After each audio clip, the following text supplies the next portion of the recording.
Roger Zelazny's Lord of Light is one of those books that's hard to pin down. Is it science fiction? Is it fantasy? Is it a philosophical exploration of mythology and technology? The answer, of course, is yes to all of the above. It's a genre-defying masterpiece that still feels fresh and challenging, even decades after its publication. Today, we're diving into what makes this novel such a unique, rewarding, and occasionally frustrating read. Let's start with the premise, because it's one of the most inventive setups in speculative fiction. The story takes place on a distant planet where a group of humans has used advanced technology to essentially become gods. Not metaphorical gods, literal ones, modeled after the deities of Hindu mythology. There's Brahma, Vishnu, Kali, Yama, and others, all wielding unimaginable power and controlling the lives of the planet's inhabitants, who they treat as lesser beings. Enter our protagonist, Sam, or Siddhartha, depending on which name he's using. Sam is a rebel, a trickster, and perhaps a Buddha-like figure who stands against the ruling pantheon. He wants to bring enlightenment to the people and overthrow the corrupt system of divine rule. And the way he goes about it, through cunning, humor, and moments of profound wisdom, is nothing short of fascinating. The world Zelazny creates is just stunning. He takes the rich tapestry of Hindu mythology and mixes it with futuristic technology in ways that feel completely natural. The gods aren't supernatural beings. They're humans who've harnessed advanced tech to give themselves powers like reincarnation, immortality, and control over matter.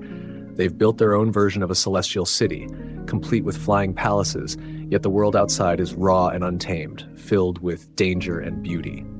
It's a vivid, imaginative setting that stays with you long after you've put the book down.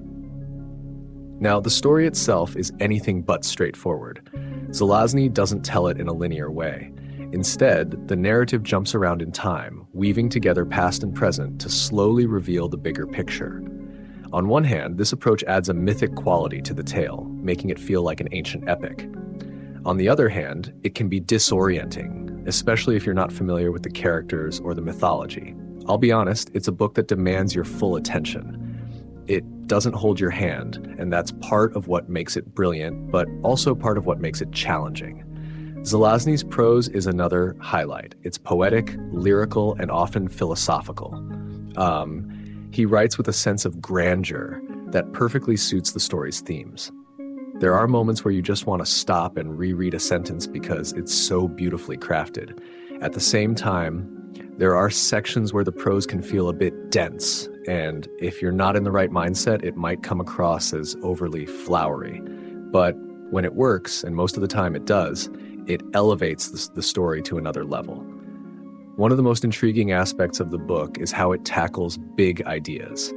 At its core, Lord of Light is about power and corruption. What happens when humans achieve godlike abilities? Can they remain benevolent, or does absolute power inevitably corrupt? It also dives into questions about identity and morality. Is Sam a hero or an anti-hero? Is he a Buddha figure bringing enlightenment, or just another power-hungry human using philosophy as a tool for rebellion? Zelazny doesn't give easy answers, and that's what makes the book so compelling. Now, let's talk about the characters. Sam is a fascinating protagonist, witty, flawed, and deeply human, despite his extraordinary abilities. He's both a philosopher and a trickster, capable of profound insight one moment and wry humor the next. The other characters, like Yama, the death god, or Kali, the goddess of destruction, are equally memorable, though they often feel more like archetypes than fully fleshed out individuals. That works in the context of the story, given its mythological framework, but it might leave some readers craving more emotional depth. For all its brilliance, Lord of Light isn't without its challenges. As I mentioned earlier, the nonlinear narrative can be tough to follow, especially on a first read. The pacing, too, has its ups and downs. There are sections where the story feels like it's charging forward with unstoppable momentum, and others where it slows down for philosophical musings that, while interesting, can feel a bit heavy-handed. That said, the book's impact on the genre is undeniable. Zelazny pushed the boundaries of what science fiction could be, blending mythology, philosophy, and futuristic technology in ways that were groundbreaking for the time, and still feel innovative today.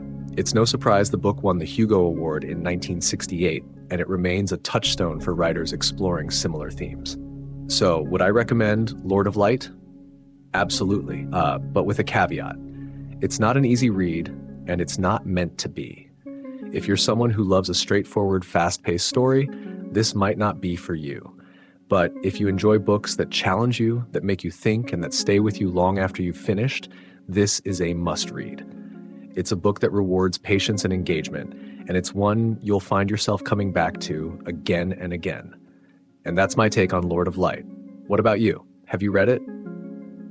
Did you find it as thought-provoking and unique as I did? Or were there elements that didn't quite work for you? Let me know in the comments and let's talk about it. Don't forget to like, subscribe, and hit that notification bell so you don't miss any of my future reviews. Thanks for watching, and I'll see you next time.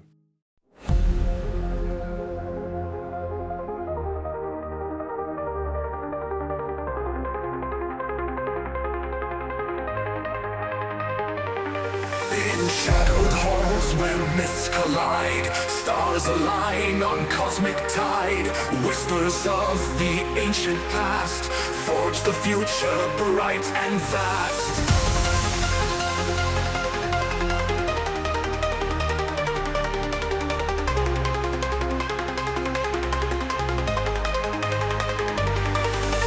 Nymphs and cyborgs hand in hand, rewriting the celestial grand. Echo through the void they dance, defiance in their mystic trance.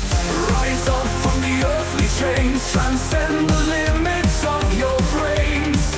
Rebel hearts in starry night, seeking truth in blinding light.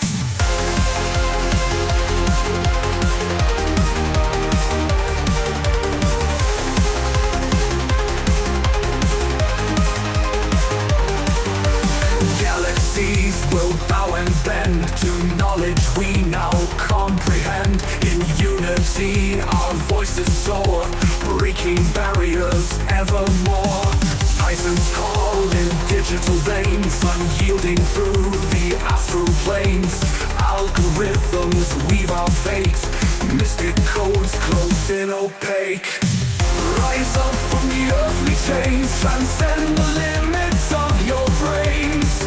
Rebel hearts in starry night, seeking truth in blinding light.